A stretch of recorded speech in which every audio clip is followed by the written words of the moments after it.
Hi, my name is Yulia, and I have a very sensitive skin, rosacea-prone skin, and I live in a cold and dry climate. Today, I wanted to compare two hyaluronic acid serums that I both like, but for different reasons. I'll talk about each one separately and how I usually use them, and then I will just do a comparison. I'll start with this ordinary because it's hyaluronic acid 2% plus B5, just because it's a very popular brand and um, probably so many people use this serum. For me, this is a third bottle just this winter season alone. I do like this serum. I think it's a very moisturizing hyaluronic acid serum.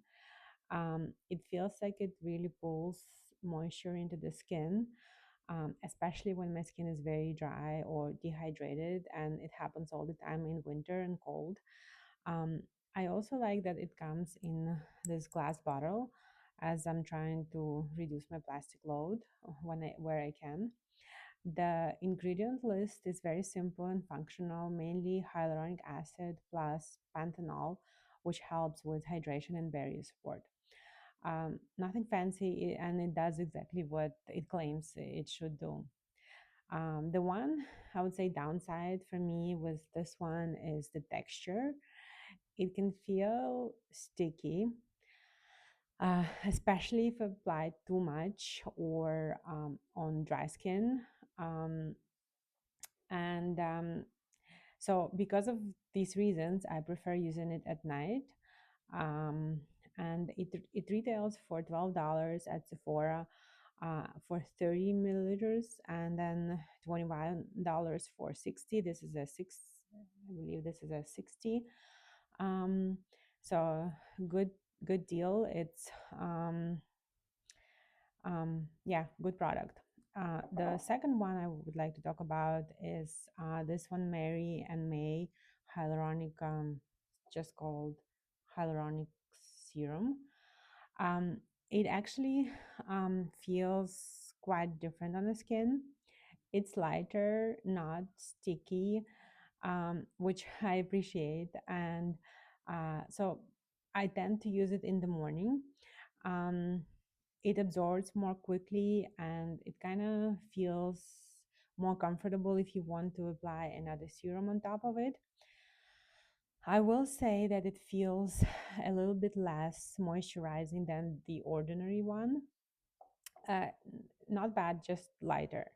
So if my skin feels very dry or compromised, I feel like the serum Mary and May is not enough. Um, the ingredient list is very simple, just multiple forms of hyaluronic acid.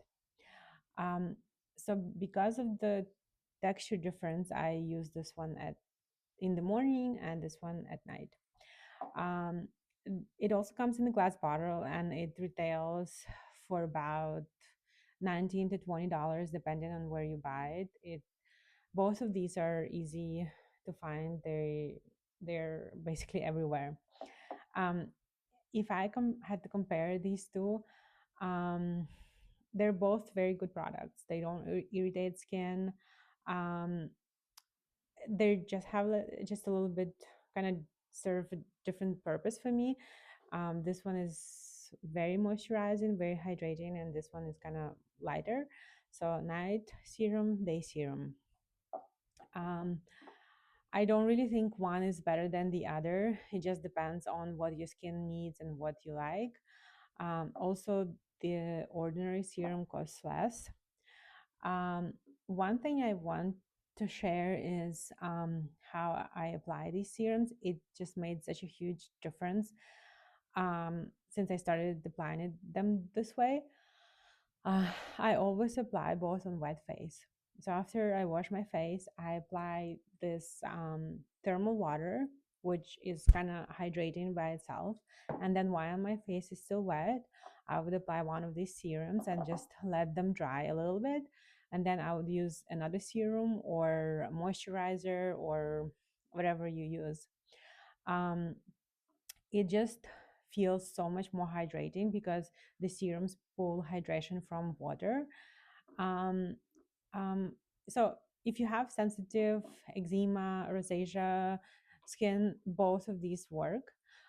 You just might prefer one or the other because of the texture. And I do think the ordinary serum is a little bit more hydrating and barrier supportive and lower price. So I hope this comparison helps you.